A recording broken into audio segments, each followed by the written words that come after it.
Whoa! The easiest way to meet new people and make new friends if you don't want to go out onto the street and approach strangers is to find a place or an activity that you like in your local area and go there once or twice a week. By place, it could be the gym, a cinema, a restaurant, a cafe, a library, whatever.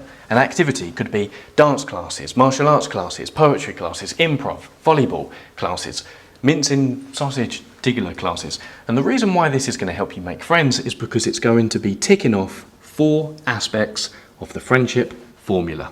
Friendship equals proximity plus frequency plus duration plus intensity. Proximity is the amount of physical space between you and this other person. Frequency is the amount of times you see this other person. Duration is the amount of time you spend with them. And intensity is both of your abilities to satisfy each other's psychological needs, either verbally or non-verbally. Just before we move on, if you want to remove someone from your life and unfriend them, just reduce one of these principles. Reduce the intensity, duration, frequency or proximity you have with this person. But we're not talking about unfriending today, we're talking about friending. So, as simple as this seems, I can tell you that this stuff is social skills gold in my experience, because in my, God knows how many years, 10 years of experience of moving to new places within or outside of my country and trying to build a friendship group from absolute zero. This stuff works, and it not only works, but it helps you take the pressure off of socializing as well. Because essentially what you're doing is you're creating your own luck simply by exposing yourself to other people and putting yourself in social situations where luck has the opportunity to blossom. How poetic. Because although there's a loneliness epidemic in our world nowadays, people are out there. They're there, somewhere. You just got to go where they are in order to expose yourself to them and to demonstrate to them that you're non-threatening and that you can be trusted and that you vibe. What else did I want to say in this opening segment? Oh, yes, the opposite idea to this in our day and age is that in order to be liked by other people, you have to hold yourself with an ever-present mysterious allure so people feel constantly propelled to be in your presence. No, don't make yourself unavailable to people if what you want to do is meet people, because think about it. Why do most romantic couples meet each other at work?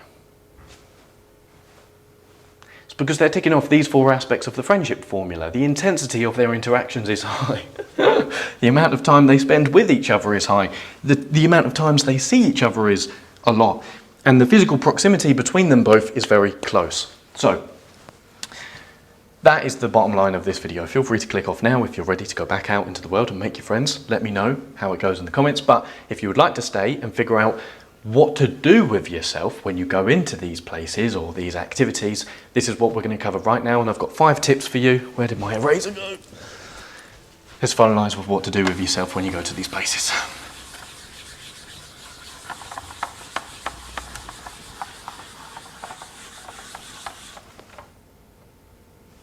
Just quickly, before we get into these points, what we mean by figuring out what to do with yourself when you go into this place is figuring out what to do with your body language and your energy to demonstrate to other people that you're approachable, you're friendly, and that they are invited to speak to you. Not learning what to do with your body language so you can adopt the 10 most potent charisma body peacocking techniques so that you can win the affection of other people by dancing like a monkey in front of them and trying to fill up the void that you feel within by getting other people's validation that you first need to give to yourself. No, we're not doing that. We're just inviting other people into collaboration. We're not selling our soul by socializing. One thing that is going to help you do this before we get into the specifics is adopting a mindset, which if you're a fan of this channel, you've probably heard us speak about before, but if you're new here, welcome. What I want you to do when you go into this place, pardon me, is observe. Simply observe. I want you to put as much energy and attention onto the environment and other people and the dynamics of the group as much as possible, because social anxiety, your social anxiety is going to increase in proportion to the amount of internally directed focus you have. So in order to banish that social anxiety, you need to focus it all externally on other people.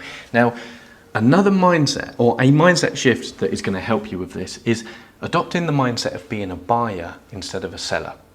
Now, in the same way as if you was touring around a house and the salesman would adopt the energy of the seller and you the buyer, you'd have a lot more confidence to enter that social dynamic because you understand the salesman has to prove himself to you and the house itself to you in order for you to make a decision.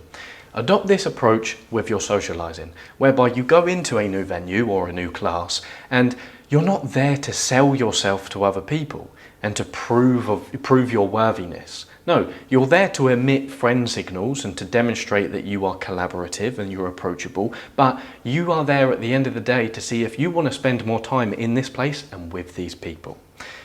That probably sounds egotistical, but when you start to practice it with a combination of humility, you'll realize that this is the best way to socialize.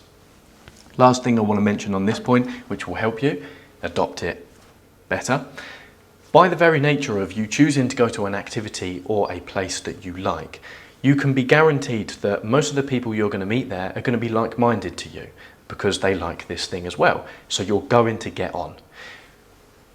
For example, in my life, I like training calisthenics. And when I go to an outdoor calisthenics area, I always meet people that I like and I end up being friends with. Most of the friends I have now I met at calisthenics parks because we're all there gathered by one activity, which is improving our health, meaning that we're naturally interested in nutrition, self-development, philosophy, psychology, things of that sort. Now, 2 more points. When you go into this place, I want you to emit friend signals.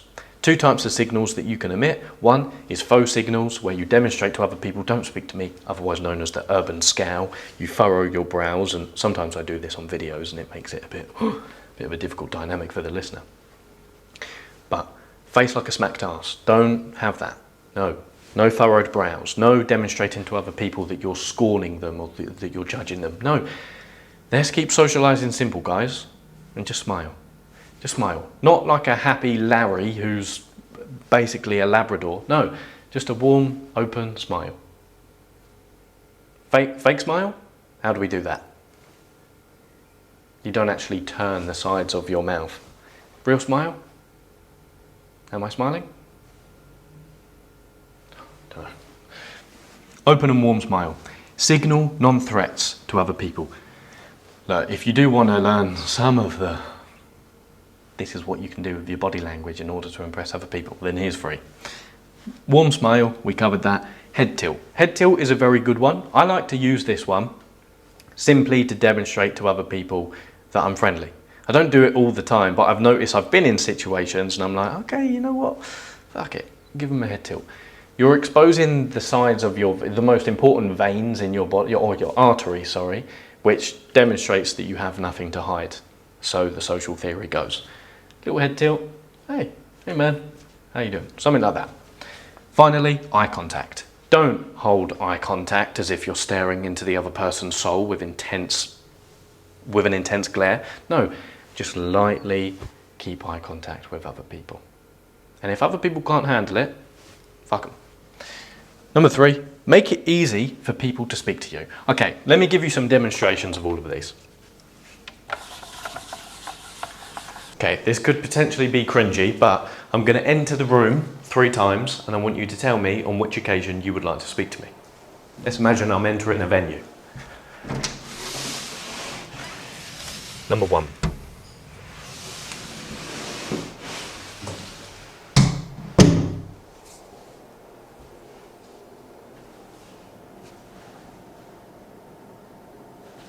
Number 2.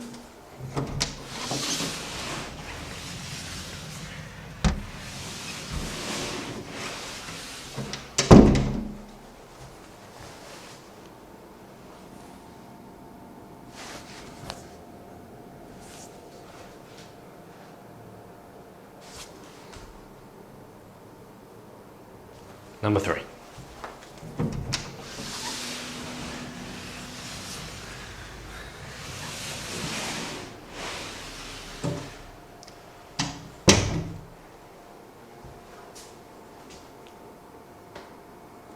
Slightly cringe, but you could clearly see that 3 was the better option.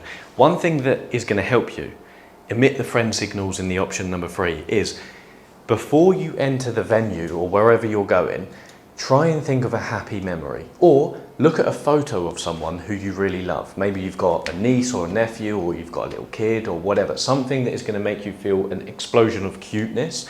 That's going to help you release serotonin and get you in that positive mind frame where you can walk into a place and hit people with smiles straight away. Boom, boom, everyone's getting it. One more thing as well. When you walk, what we mean by observing is when you walk into a place, you're going to have to step into the discomfort of doing this, but just get used to going into a new area physically and just exposing the front of your body and just having a look. Maybe there's loads of people in front of you. Maybe there's a big group and you're just checking them out. You're smiling. It's as if you're walking into a restaurant and there's empty tables all around you and the waitress is stood there and she's saying, "Where would you like to sit down?" And you're observing all of the different tables, trying to figure out, do I want to sit there? Do I want to sit there? That's simply what you're doing when you're observing, but it does require you to expose yourself to the world. That's the discomfort I would like you to lean into. And after a while, it won't be uncomfortable. So, now, lastly, when it comes to speaking to other people and starting the conversation, what do? One tip I'll give you is comment on a personal item. I did this 2 months ago when I arrived in Mexico City. I was training calisthenics in the outdoor area in some park. A guy arrived, he was clearly Mexican, with a weird bag and a brown substance in the bag. Sparked my curiosity and I just simply asked him, "Hey man, what's in the bag?" An hour later we were still talking, exchanged numbers, and he invited me to some street cumbia party, as you do. But the final thing I want to leave you with, which is more of an intention to set if you are feeling socially anxious to start a new activity or go to a new place, is find the strugglers. Let's imagine that, okay, you've decided, let's take a really common example. You want to start salsa dancing. There's a salsa class in your local area every Wednesday, and you want to go there, but you're feeling a bit socially anxious to do so. Listen, I can guarantee you that there will be someone else in this who wants to start this class or who is already going who feels more nervous than you. So if you feel nervous, your only intention is to find this other person who is struggling and to invite them into social collaboration. Because why would we do this? Why would we entangle you with someone else who's feeling nervous? It's because, as we've mentioned, the main way to decrease social anxiety is to externalize your attention and also to set a very specific intention. Think about those times when you feel most socially anxious. You have a party to go to and you say, "Oh, I'm just going to go there and socialize," or "I'm just going to go to this party." No, anxiety sparks because the intention is too vague. What the hell were you going to do with yourself at this party? You don't have a goal to strive for. Setting the intention of finding the struggler and making them feel as comfortable as possible is going to externalize your attention and help you set this social intention whereby you're now no longer focusing on your internal cringe and jitters of anxiety. How are you going to be able to tell someone who's struggling? Well, they're going to be very reserved. As soon as you walk in, of course, first of all, you observe the scene, you observe the group and you observe other people. You're going to be able to spot the struggler because they might be very tense, they might be stood away from the group, not talking to many people. You might see visible signs of trembling and anxiety. If so, you simply go in and you might set the intention of, before you speak to anyone else, you're going to go into this place and you're going to try and pay attention to someone who's struggling the most, and you're going to speak to them first before anyone else. And you're going to try and demonstrate a message, non-verbally, of, "Hey man or woman, I can see that you're struggling right now and that this scenario is making you a little bit nervous. That's totally fine. I feel nervous as well. But I tell you what, how about you come with me? We'll get to know each other a little bit more, and we'll also try and get to know the other people here as well, and we'll try and have a decent time." That's all you need to do. Set an intention for yourself, and you're also going to help another person, and you're going to be practicing the role of the facilitator, the middle person between someone else who's feeling outside of the group and the people who have already integrated into the group. What a great social skill. Simply go up to the person, hey man, that's all you have to say. Want to come with me? Or maybe just ask them, first time, something very simple. First time? Yeah, what about you? And then the conversation starts. If worst comes to worst and you go to an activity and you can't find a struggler, just find someone who's clearly been going there for a long time and just hit them with a simple, very simple and cliche, seems like it's not your first time here. Conversation is now getting going. That's it, I think. Yeah, hey man, how's it going? Or, hey man, first time? And doing this as well, last thing that I'll mention, this isn't, not that it's all about other people loving you, but people will love you for doing this, honestly, because you're going to be helping them so much. That's it. Quick summary, find an activity or a place that you like and go there once or twice a week in your local area, preferably more. When you're there, emit friend signals, make it easy for people to talk to you. Enter with the mindset of observation, of being a buyer, not a seller as well. Comment on a personal item to get conversation started, or simply just revert to, seems like it's your first time, or seems like this isn't your first time. Keep it simple, guys. And finally, find the strugglers. Stay disciplined, playful, and dangerous. Thank you for your time and attention. Adios, muchachos y muchachas.